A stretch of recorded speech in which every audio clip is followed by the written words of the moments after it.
Skip, don't encourage this. Don't encourage this behavior as you giggle. You know what? He deserves a couple of those choruses. He does a couple of the Because choruses. you pushed for a bunch of those at the Cleveland or South. I'm not complaining. Yeah. I can take it. You can take it. I'm not you. I can take it. Oh, shots I can take fired already. I can take it. All right, listen, we welcome in our Brian Windhorst. You've been doing a great job. Thank you so much for joining us this morning. I read your article, and it was really interesting. And speaking about LeBron and the Big Three, you said LeBron played 400 more minutes than Bosh, 1,300 more minutes than Dwayne. And I ask you, as you look into his future, do you see him staying in Miami? Well, I think LeBron has got some decisions to make.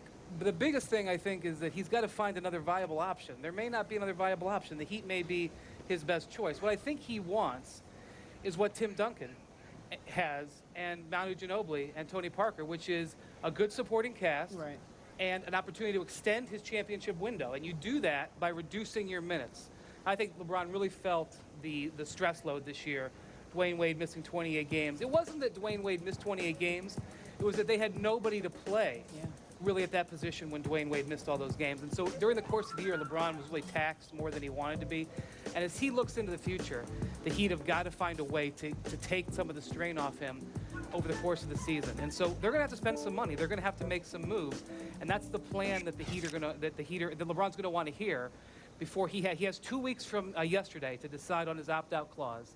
And it's a really big decision. He is going to, I think, he's going to be the most powerful free agent potentially in NBA history because he's in the prime of his career. He would be unrestricted, and this is what's most important.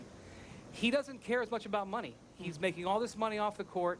If he feels that there's another opportunity where it's not maximum money or that he doesn't, I think it's a better chance to extend that championship window, he could look at it. But I don't think anybody should assume that it's not in Miami. I think even today, the Heat are favorites to win the East next year.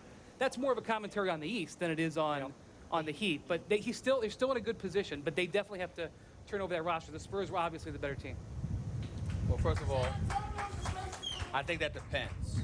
I would tell you, based on what I've learned over the last several weeks, I believe LeBron wants to stay in Miami.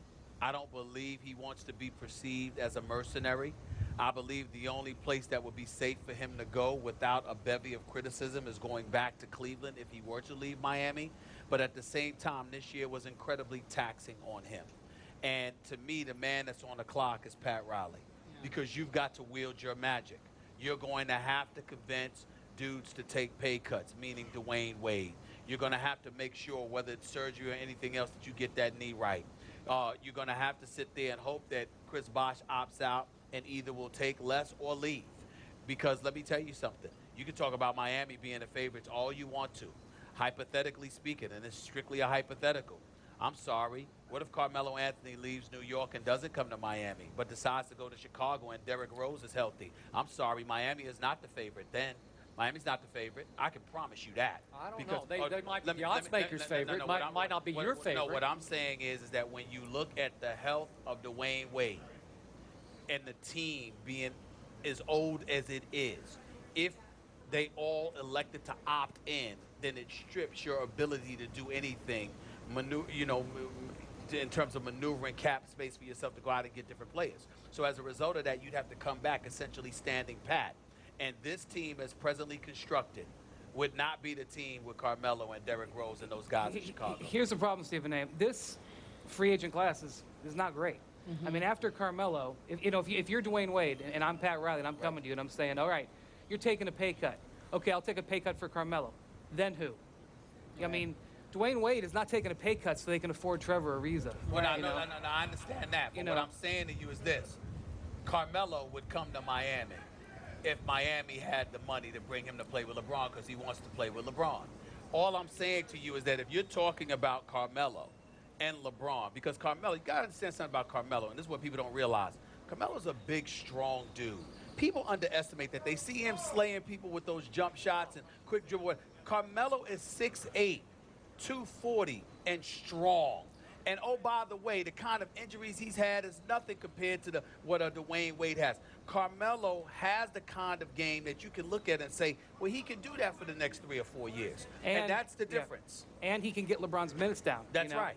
Because they can play similar positions. Which is also something that LeBron is thinking about. So I'm not saying that anything definitive is going to happen because I don't think LeBron James knows at this particular moment in time. But I do think that he has put the Miami Heat on notice that he is not happy with this particular situation, that it is not ideal, and that if you want me to stay, you had better do something about the present state of affairs, because I'm not going to let the best years of my career wither away because I have to carry the load I'm carrying. Here's something else. LeBron's a little bit upset at the Heat organization right now because there were 3 opportunities this year to add pieces to this bench. They had their mid-level exception over the summer, which they did not use for money reasons. Mike Miller, they could have kept. Mike Miller ended up playing 82 games and all playoff games this year for the Grizzlies. They cut him for money reasons. I mean, that move alone saved them $15 million in tax. But go try to explain to LeBron about $15 million in tax. He doesn't care. He sees the building full every night. And then third, they made a trade mid-season where they moved Joel Anthony and a first-round pick just to get off the money. They didn't use that to bring in a player. So here's LeBron sitting there on the bench last night looking at his team being eviscerated, and he's thinking, we had 3 opportunities to bring in help this year, and they didn't do it. And so I think that's going to be something when he addresses Mickey Harrison, hey, you got to open up that checkbook one way or the other. It's not just the players to take less. You got to spend more. Yeah, exactly. Because, see, the key thing there is that he's tight with D. Wade. And he understands that D. Wade ain't what he used to be in terms of his health, and he's got to get the health in order. But it's that's another reason why D. Wade is going to be difficult. Because D. Wade is going to sit there and be one of those individuals that's saying, you're going to come to me to take a pay cut after all I've done for this organization, but more importantly, what you did to cut corners. Now, Mickey Harrison's response could easily be, I didn't give one of you 9 figures. I gave 3 of you 9 figures. I mean, cut me some slack as the owner. 3 of y'all are making over $107 million. Skip, so don't call me cheap. Yeah. Well, Brian, go ahead. I think the biggest thing here is if somebody wants LeBron, other than the Heat, because the Heat are sitting there in pole position, they've got to move some chips, but they've got him. They got to do something in the next 2 weeks. You got 2 weeks till June 29th. Right. That means around the draft, Kevin Love, go get him. Do something like that. That's huge. Go get Kevin Love just like that? Well, I don't know if it's going to happen. I'm just saying, if you want LeBron, if you're the Chicago Do Bulls, something for example, drastic, Chicago Bulls, as you know, have the assets to trade for Kevin Love. You want LeBron? Trade for Kevin Love. If you're the Cleveland Cavaliers and you want LeBron, trade for Kevin Love. I'm not saying they can. I'm saying that's the kind of move it would take. Let me say this to you. The reason why Kevin Love is interesting is because no matter how much Flip's on the smiles on everybody's face, and I like Flip, he worked here, okay? No matter how much he smiles on everybody's face, he don't like Kevin Love. Those guys in that locker room don't like Kevin Love. I like Kevin Love.